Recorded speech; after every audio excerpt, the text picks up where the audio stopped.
I will be forever the myth. You're the king of kings, There's always a pecking order. The little peckers never mess with the big peckers. So I'm a rooster, and he's a chicken, so to speak.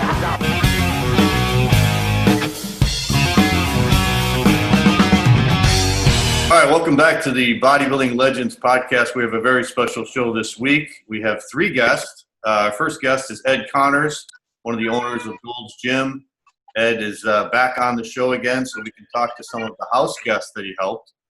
And we have Rich Gaspari joining us again. Rich is calling in from New Jersey. Rich was one of the people that Ed helped when he was younger. And welcoming into the show for the very first time, Jay Cutler, four-time Mr. Olympia. And Jay was also one of the guys that Ed helped when he was younger. So welcome to the show, guys. Good to be here. Awesome, man. All right, Jay, let's start with you since I've never talked to you on the show before. Tell us the first time you met Ed. How old were you and how did that all come about? The first time I met Ed Connors was actually in June of 1993. Okay. I actually went out to California to watch the Mr. USA, and I was staying out in LA for the first time, and I went into Gold's Gym, and that's when, I was approached by Ed, and he said, "Hey, I own the gym." And I had heard a little bit about Ed through Chris Aceto, and, of course, he was kind of a legendary guy with Gold's Gym. So he introduced himself, and I think he kind of told the story before where, he was like asking me where I was staying, and I was staying quite a distance from Gold's Gym. I actually walked to the gym. And he said, "Man, I got to get you out of there." And he put me at his house for the first time, like immediately that day. And we spent, some time that week going to dinner and just, meeting each other. And, the rest is kind of history. Okay. And you knew about Ed from Chris Aceto, you said, Jay? Yeah, Chris Aceto worked out there running the nutrition side at Gold's Gym. And he had told me how Ed Connors was, a big reason a lot of these guys were able to come out and train. And I think, I kind of knew who Ed was as soon as he came up and introduced himself. I had already heard so much about him, and obviously he made a huge impact on my career from then forward. Yeah. Now, Ed, did you know who Jay was when you saw him? Did you know from Chris? I might have known. No, I don't know. I'm sure I saw that he had incredible potential or great physique. He might have won a Gold's Classic bodybuilding contest, and maybe I saw him in the NPC newsletters. A lot of our Gold's gyms used to have bodybuilding contests to help promote their gyms, and a lot of them would then send their winners out to Venice to be photographed. Okay. So I don't know, Jay, had you won any contests up to that point? I won the Teen Nationals literally a month prior to that. Oh, okay. I may have been aware of that, but probably the way that there was such a lag time with the magazines that I probably wasn't aware of that. So you're just basically going by Jay's potential from what you saw, right, Ed? Yeah, people often ask me, "How do you know, Ed?" And I just say, "Well, I just look at somebody and I know." I mean, to me, it's obvious. Hey, Rich, let's go over to you. I know Ed, I think, saw you at the Nationals when you took 5th place. So tell me the first time that you met Ed. It was 83 Nationals, so it was in San Jose. I competed as a heavyweight. I just won the Junior Nationals. I was just 20 years old, and I went into that show, and I went in the heavyweight class, which was a really tough class because that year, Bob Paris won the class. Rory Littermeyer came in second. Mike Christian came in third. And then always fourth. Matt Mendenhall came in fourth, and I came in fifth. Yeah. But I was an unknown. No one ever heard of me. I was some Jersey kid, getting the top 5 in the Nationals. And I guess Ed just met me, at the show, and he goes, "You look great." He goes, "But you should go down a class into the light heavyweights. You're not tall enough to go against those guys." And would you consider moving to California? I have a gym that I'm opening up in the Valley in Reseda. And it was, for me, it was like a dream to get to move to California because I knew Reseda was near, you know, where Weeder was, Woodland Hills. So for me, it was like, oh, I get to go out to California. Yeah, the Mecca. And so I took the job and moved out there, you know, to get ready for the Nationals as a light heavyweight. Right. Jay, when you were approached by Ed, he told you to get to stay at his house, right? Next time you came out there.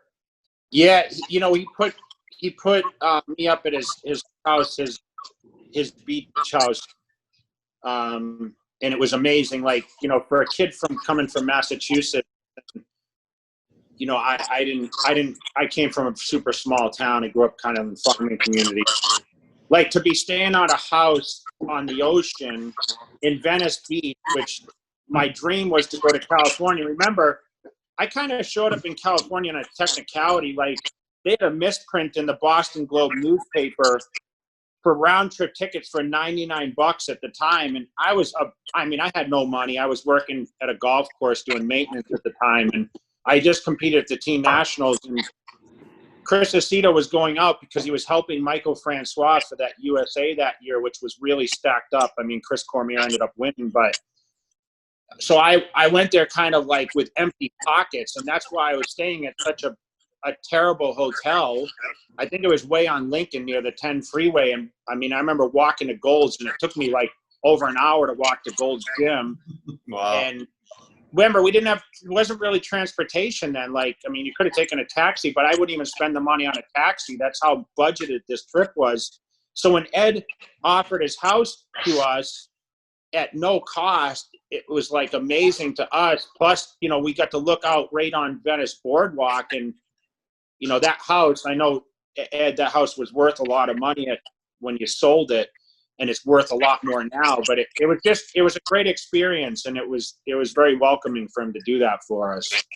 Yeah. The same thing with me. Like when I went out there and he invited me to that house, that beach house, I thought it was incredible. You can walk right to Gold's Gym, Venice. Yeah. And I was just, oh my God, I'm in freaking heaven here. I can go to the gym, you know, and Ed goes, here's the keys. And he was gone. I said, he gave me this beautiful house here, you know, in Venice. Rich, you were at my first house though, which was on a walk street in Venice, right? Yes. And Jay stayed at my last house, which is right on the boardwalk, which was pretty spectacular. I mean, yeah, it was. I owned 3 homes and 1 apartment in Venice. So over the years, I had 2 or 3 houses at times. But so Jay or Rich, who was there when you were there? Was Barry DeMay or Matt Mendenhall there? Matt Mendenhall, Barry DeMay. You introduced me to the wrestler.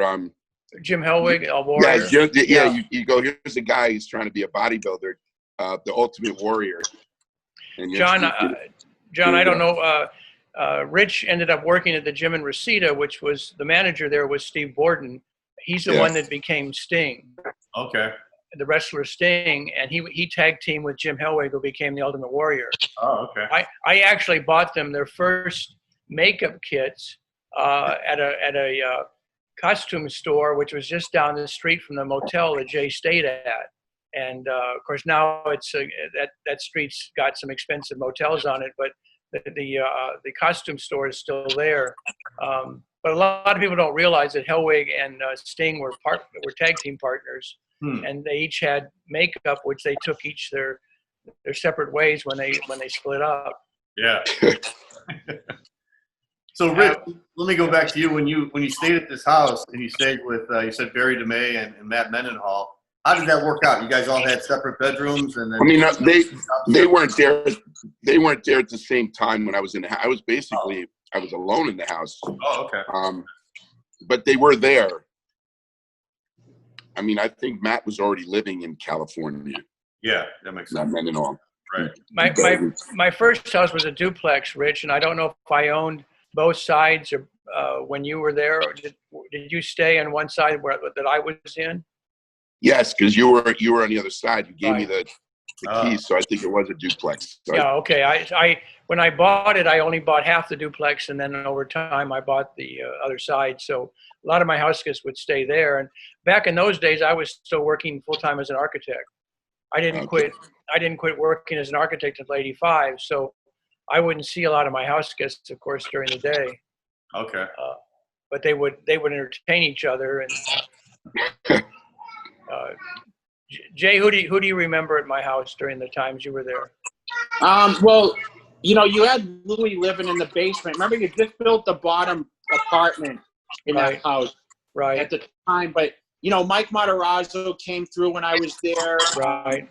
Lee Priest was, when I first came on, Lee was just making his entry into the USA. And I remember you telling me, because I was 19, he had turned 20 or 21 at your house, and you were raving about him. And I saw him in the gym, and I always said that was the freakiest bodybuilder I ever seen. Man, there's so many guys that came through there. A lot of up and coming people too. A lot of the foreign guys, which was hard to communicate with some of these guys. I think Akam Albrecht came through when I was there. But we had our own bedrooms. I mean, Ed was very particular about how we kept the towels and you know, washing up after ourselves. And, you know, we would all kind of like have our own groceries in the refrigerator. But what I really learned, what I liked about, you know, working around other people is I was still rather young, and I had only, you guys got to remember, like, this is magazine, you only learn from the magazines. I mean, I read Rich's articles starting in, when I started training in 91, like him and Lee Haney were like the biggest features in all the magazines that I read. And then here we are, 1993. So you only learn really from interaction with people, the extra things, especially in California. Like, people knew a lot more than the East Coast. So when we had house guests coming from foreign countries or different places, you know, you bounced ideas, but we had our own sections in the refrigerator where we would have our own food. And one thing, you know, I was very particular about my diet, and I would eat my 6 meals a day. And some of the guys would eat out. I focused on just cooking my own food every day. Yeah. Did you work out with a lot of the guys that you were staying with, Jay? I did get to train with everyone, and I think Ed kind of brought that. I was one of the people that, if it was a leg day and someone was doing back, I was eager to do anything. You know what's funny? When you walk in Gold's Gym, it doesn't matter what you train. It was like every day was so exciting. And going to the gym, it was, I mean, Rich will tell you probably I remember when he said he managed the Reseda gym or whatever, there was a lot of famous people coming in there. But Gold's Venice was like the heyday. So you had actors, athletes, and bodybuilders. And I mean, walking through the door every minute, it seemed like there was like a who's who. And you never wanted to leave. I mean, it was one of those places where, you know, today I sell pre-workout to try to keep people working out for hours on end. You were just cranked up by the motivation and the adrenaline just walking in Gold's Gym and training there. Yeah. Like, it was exciting every day. And so I didn't care what I was training. And I remember when I went back later in 93 and I stayed for a month, and I put on, I think, 30 pounds just staying at Ed Connor's house. Rich was in the Gold's Gym in Reseda, and Gary Stridham worked for me in one of my gyms in Texas, and then he came out to LA. He was a house guest at that same house, but Lee Haney trained at that gym. Joe Weider had his offices in Woodland Hills, and you know, it was great for them to be in the Valley rather than Venice. Joe didn't like going to Venice for whatever reason, but so Rich was up there with actually quite a lot of good athletes. Bertil Fox trained it there, right, Rich? Bertil Fox, Albert Beckles, Corey Everson, Jeff Everson, Fred Hatfield, Sting, Lee Haney, what's his name? Hulk Hogan would be there occasionally. So there was a lot of big guys that trained in the Reseda gym. Beretta, what's his name? Beretta, he was the actor training there. Robert Blake, he was always a regular there. Right. Actually, he was our landlord in Santa Monica when Pete and Tim and I bought Gold's Gym. He was a very difficult landlord, and that was one of the reasons we moved the gym from Santa Monica to Venice. And I thought he was loyal to Vince Gironda, and was actually trying to, shut down our gym. So it's interesting, Rich. I've forgotten that he had trained at Don Peters. The gym I bought in the Valley was formerly owned by Don Peters. Yeah. And I made it a Gold's Gym. It was my third gym, I think. Now, Rich, when you went out there to stay at the house, did you stay in California the whole time, or did you go back home? I wasn't there. Well, I stayed there in his house for a little while because I had to find a place to live. Right. And then Ed set me up with a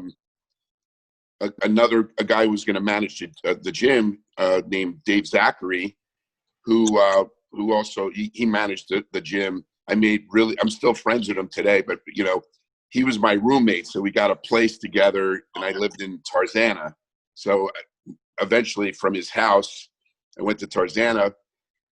Ed was also very nice to give me one of his cars.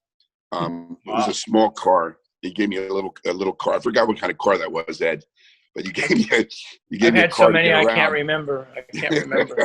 But he gave me the car for a little while, and then I had to save up enough money to buy a car because when I worked at the gym, I would take my bike to go to the gym in Reseda, and I had the 5 a.m. Shift. And that shift, another guy was there, was Jake, Body by Jake. Jake Steinfeld trained at the Gold's Gym in Reseda. So he was right there at the door, so I couldn't be a minute late because he wanted to get into the gym and train because he trained his clients. And then how long was it till you moved out there from the first time Ed had you till you moved out? I think I stayed like a month in Venice, okay. And then I found a place. Then I said I eventually found a place. Okay. And then I lived there for over a year. Okay. In Tarzana. When you trained with Lee for that. Yeah, when I trained with Lee Haney. Okay. And how about most of the guys needed at least 2 weeks to look around to find a place to live. I mean, that's the benefit, I guess, of staying in my place, is that they weren't wasting money on a hotel or eating out, and they could take that time to find an apartment. Of course, and the money they saved would have been the first month rent and a deposit. Right. Yeah. So that's it's gotten so expensive to live in LA now that it's ridiculous. A 1-bedroom apartment is easily $2,500 a month. Yeah. And Ed, you would also help introduce people, right? You would introduce them to Weider, or if they wanted to get into pro wrestling, you would make the connections for that too, right? Oh, right. No, I'd see somebody like Lee Priest. I took Polaroids of him the first day I met him.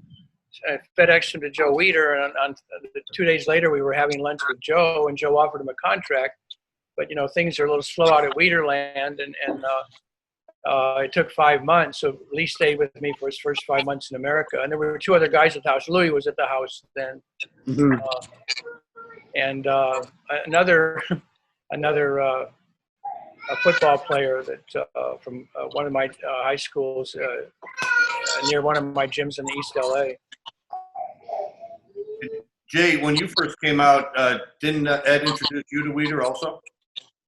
Yeah, in 95, I actually came back and competed at a show called the Tournament of Champions. And, I remember everyone telling me, hey, we need to get face-to-face with Joe Weider. And I wasn't a pro. I was chasing still a qualification show before I went for my pro card in 96. But, I competed and won that show on a Saturday. And I had spent time with Ed. We flew in, I think, a Friday, and we spent time, and I had photo shoots lined up all week. I was shooting at Gold's Gym.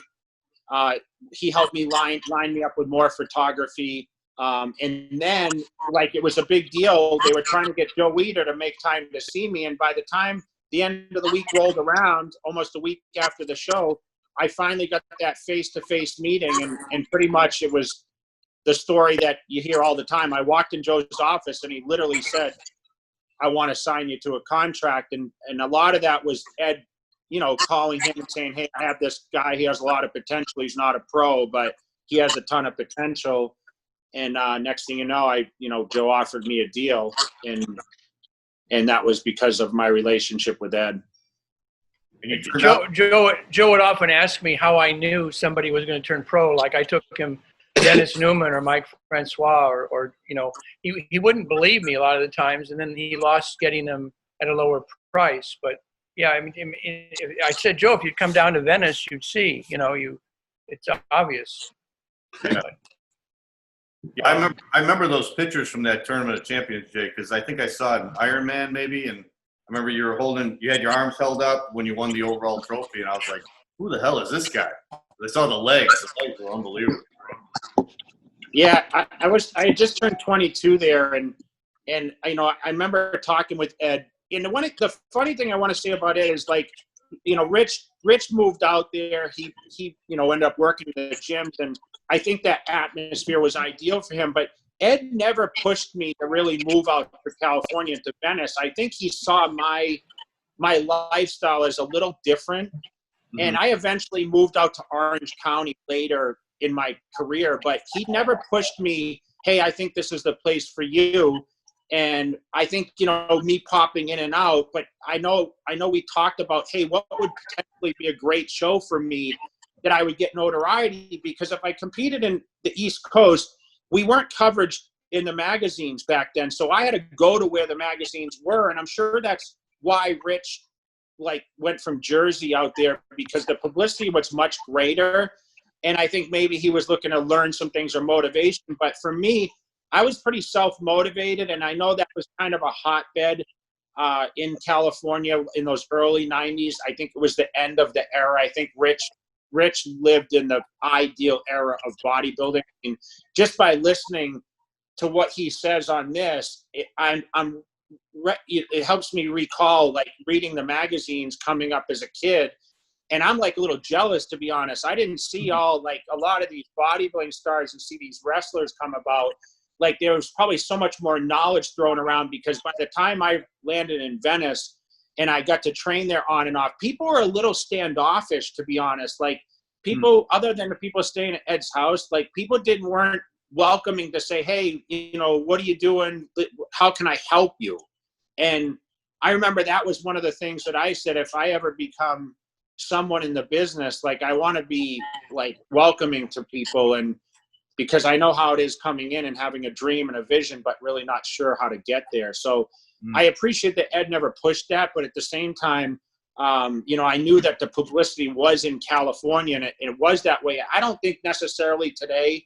I think social media allows us to be anywhere we are. As you see, we have 3 of the top 5 Mr. Olympia competitors that live overseas.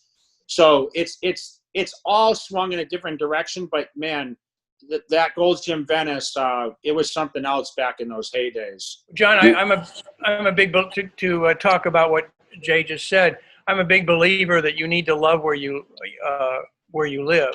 Yeah. So a lot of people, Venice is not for everybody. I tell people you have to be a Venetian.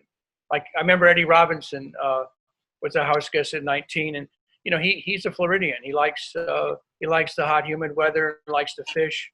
It's just a different style. But also, to talk about what Jay mentioned just now. You remember Arnold Schwarzenegger had to go from Graz, Austria to Venice, California to get a workout 45, 50 years ago. That's because that was the gym. And for about, I would say, 2 decades, Gold's Gym Venice was sort of, the ultimate one gym fits all. And now, of course, it's all over the place. There are 5 different kinds of gyms, and maybe more after the pandemic. So there was a period in there where in the 80s and early 90s where Gold's Gym was it. And of course, there was no social media, so you needed to get publicity. And I had, the Gold's Gym name painted over the mirror, so no matter where somebody was photographed, you knew where they were. Yeah. And they would also be wearing our clothing. We were actually a clothing company masquerading as a gym chain in that time frame. We were doing more business with clothing than we were, in licensing the gyms. And that's something, being a bodybuilder used to give us a lot of the clothes to wear. Right. The Gold's Gym outfits. I had so many Gold's Gym shirts to wear. And, what you said, Jay, is me going out there. I was that young, like you, like an East Coast kid, moving to California. I was very motivated. You know, I could train in a little crappy gym in New Jersey, and you know, that's where I trained for a lot of my Olympias. But I wanted to go to California to prove a point that I can go to California and still become a champion against all the other champions that were there. So I was on a mission when I moved to California. I was going there to like conquer, you know. So I was a little bit crazy in my time when I was there. John, Rich brings up a very good point. I think the two most common phrases I heard from house guests were, one, oh, they're not as big as I thought they would be, or two, they don't train any harder than I do. Yeah. So, I mean, when you see these people in the magazines, I think they almost look superhuman, or, you know, they're like cartoon characters or action figures. But when you're out there in the gym with them, then suddenly you realize, well, yeah, they're human just like me. Yeah, yeah. And you go down to the firehouse, you see how they eat, you know, what they do, and you know, you begin to think, well, God, maybe I could be one of them. Yeah. So I think just being in Venice and seeing that was an eye opener to a lot of the people that I knew that came out. Yeah. And you know, my house was sort of a guru house. I mean, there were no gurus back in the 80s and early 90s. Now of course everybody's a guru, but back then, you know, as Jay or Rich just said, a lot of the guys weren't really open in the gym, but if you're all living under the same roof, you really can't hide much. Yeah. As to what you're doing. So I think it was an education for a lot of the guys, and it was, you know, valuable. And Rich, you moved in with Lee Haney, right? Yeah. At the end, when I lived there, eventually, because I was preparing for the show, I stopped managing the gym and I focused on just preparing for the show. And I was doing double sessions of training, and I was actually going to move back to New Jersey. And Lee Haney goes, "No, you're going to move with me." Because we were such good training partners together. He goes, "You're going to help me win the Olympia," and that's what I did. We trained like animals, and you know, we trained there, or we go to Venice on the weekends. It was just a great time being there.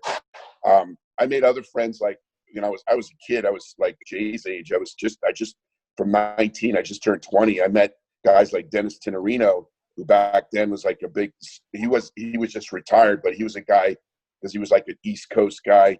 Yeah. He was very good with me. It's like almost like he was like my dad, that I didn't make the wrong moves, because I think he did some things when he was younger and he wanted to keep me away from that. But California was a real experience, especially to live there and live in, you know, between Venice and the Valley. Yeah, that's cool. I didn't know you knew Dennis Tenorino.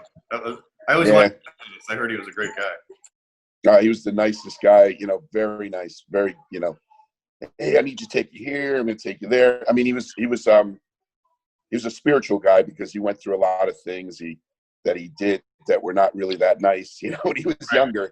So he kind of changed. So he saw me there, and he goes, you know, you can really be tempted by a lot of stuff going on here. So I just want to make sure you stay away from that stuff. Yeah. Hey, what year did you finally move to California from Massachusetts? Me? Jay. 99 I moved. 99? Okay. 99, yeah. But I just want to say one thing. I asked Chris Acino who the hardest trainer he ever saw was, and guess who he told me? Rich Gaspari. Rich Gaspari. Yeah. Ed, you probably didn't know that, because you weren't watching the guys work out as much in the gym. But I would hear that. I mean, I would, you know, I think I knew more about what was going on in the gym than my two partners, because, you know, I would take you guys out to dinner, right? I'd say, who wants to go eat? And I'd grab whoever at the house. We'd go eat somewhere, and I'd hear all about what was going on in the gyms. So I knew what equipment was good, who was, you know, the latest gossip. I mean, it really, it was an education. You guys taught me a lot.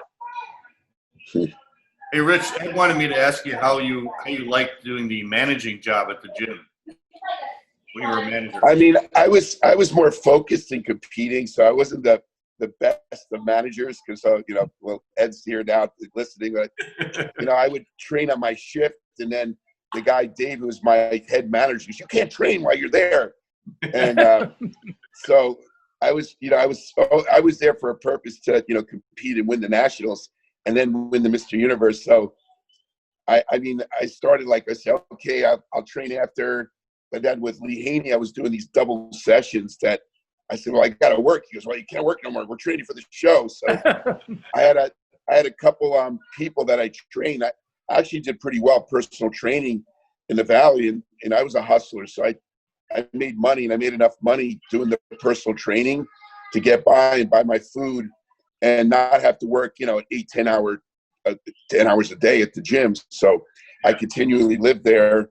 And then, Lee offered me his house, which, two bodybuilders dieting in a little apartment with his wife. That was like a really hard thing. But Rich, you turned pro within less than 2 years, right? After I met you. So I turned pro in a year. Yeah, that's what I thought. So, I mean, I knew you weren't going to be working the gym very long. I really wasn't worried about your work ethic because I knew you were going to be pro right away. Yeah. There was no super heavyweight class back then. So, to me, it was obvious if you dropped down a weight class, you'd win.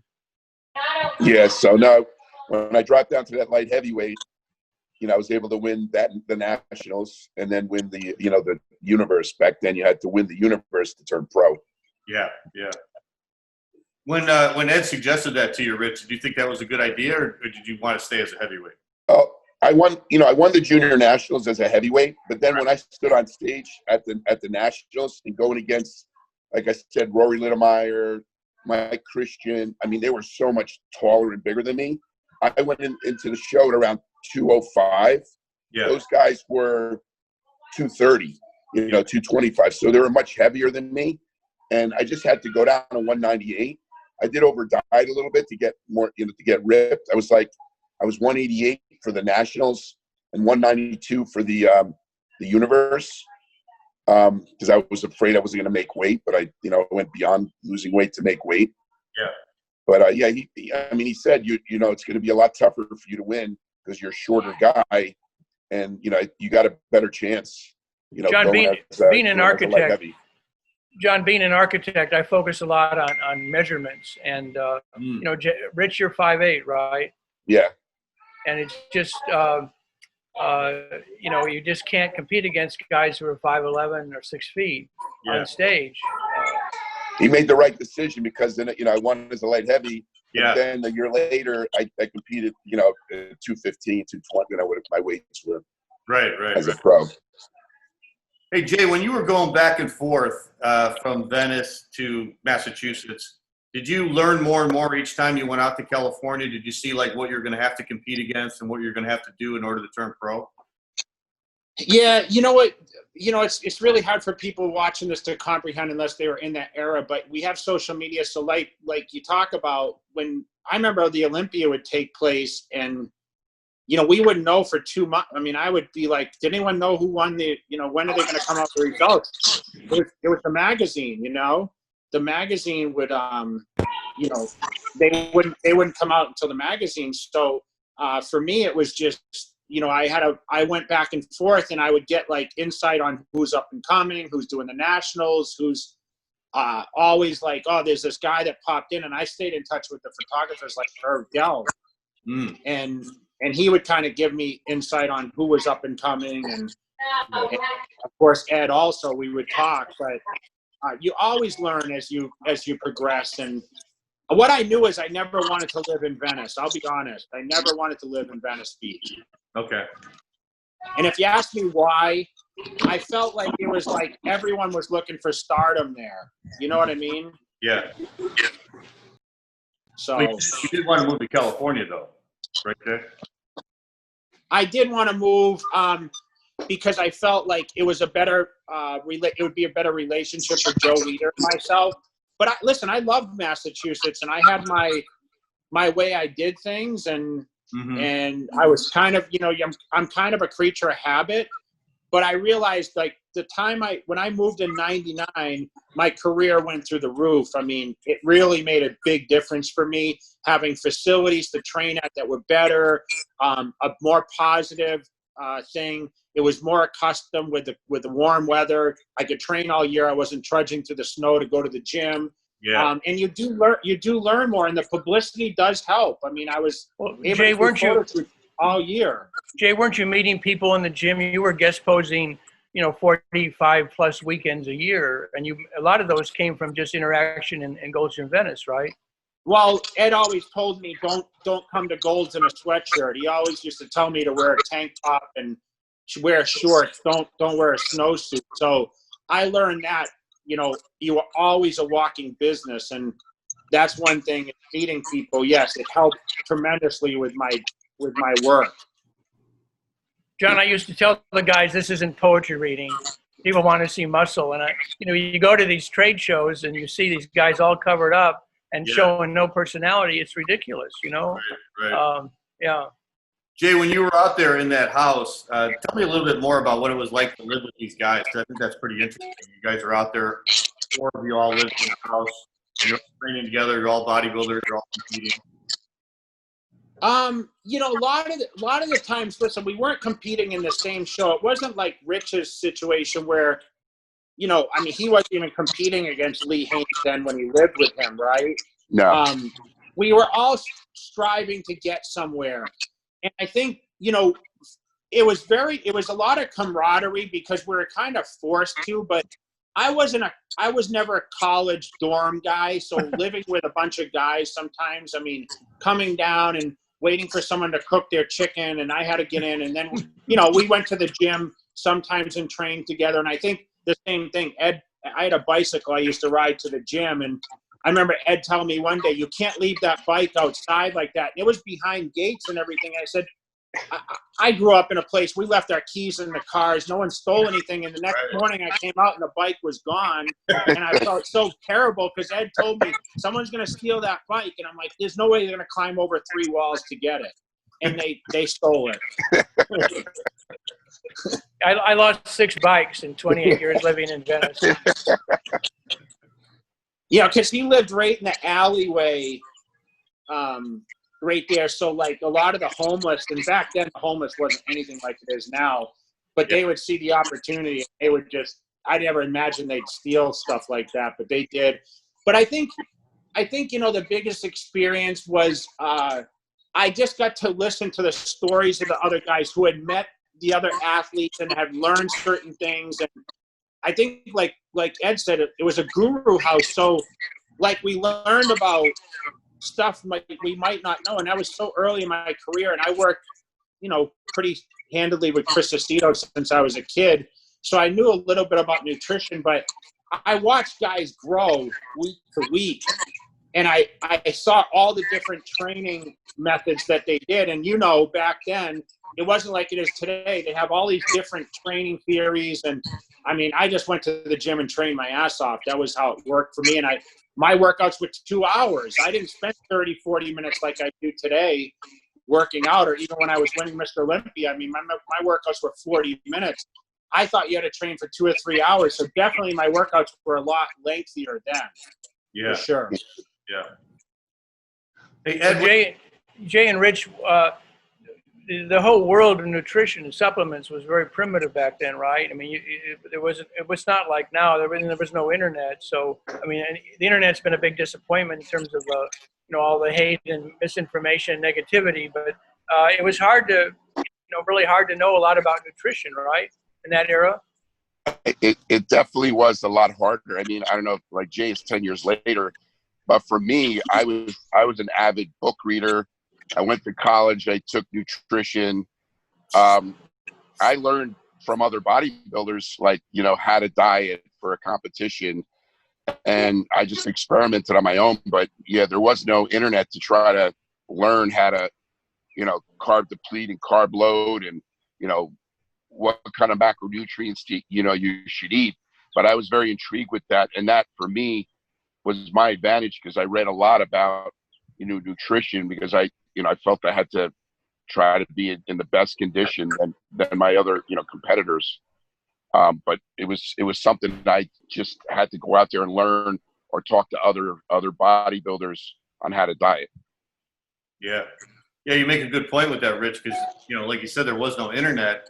So if you wanted to find out about nutrition, you had to read books. Remember that nutrition almanac? That was like the only one back then where you could get all the calories and protein and carbs and stuff. And that was my Bible. That book was my Bible. All right.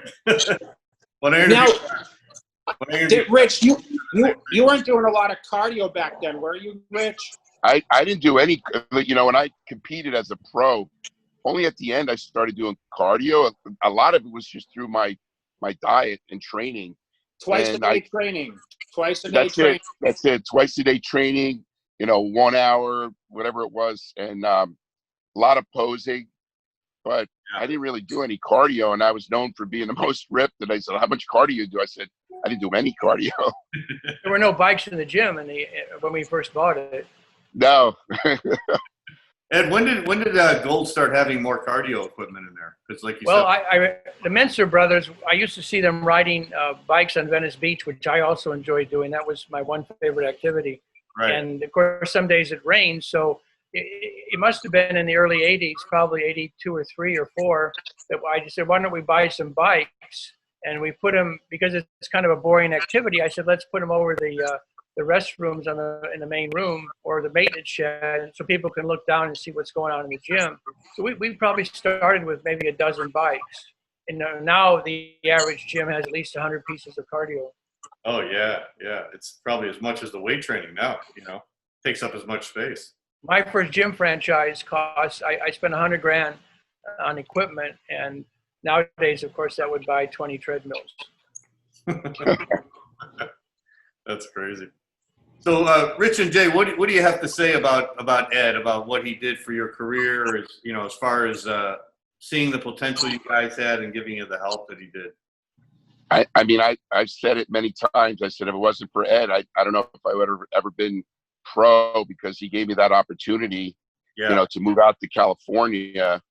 And I always say he's like, he was the nicest guy to, give me that opportunity and, and trust me. And, I always say thank you for that, because it was something where it made my career. So that's what I can say. Yeah. Yeah. Cause if you would have went back from the '83 Nationals, went back to New Jersey and just trained another year in New Jersey, who knows where your career would have went, right? No, I had so many more opportunities living in California for that year and a half. Yeah. Yeah, as well as, all the people you met, including Lee Haney. And that was a lifetime training with him, right? Yeah, no, it was definitely a great experience, as you know, the stories. How about you, Jay?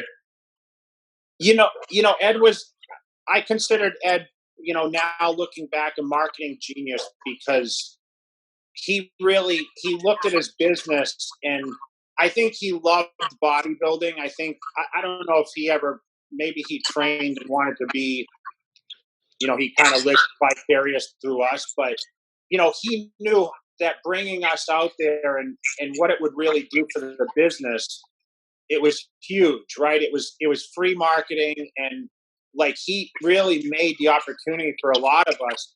Like I said, I think a lot of us would agree that if he never invited me back after I met him in that June of '93, he invited me back between Thanksgiving and Christmas of the end of '93. And I can honestly tell you that that's when I really made the decision to pursue bodybuilding as a career. I had won the team nationals, and there was all this hype and, hey, you have potential and this and that. But when I got to train and day in and day out in Gold's Venice and knew I didn't have to leave within a week's time, I stayed for 30 days. I realized that's what my vision was for the future. And he was, he was the reason that I was able to make that decision. And I couldn't afford anything at the time. I was just a broke bodybuilder for many years, and to have those connections and have someone that gave me the motivation, it was a huge advantage for me. And I've always thanked him through my career. But when I reflect now and I tell all the stories about the beginning, because that's what people want to know, is how you make your way to the top. Like, Ed Connors is like, I can't believe how much it inspired me to be better. Yeah. And you really changed a lot of lives with your foresight and bringing all these people out and the help you did.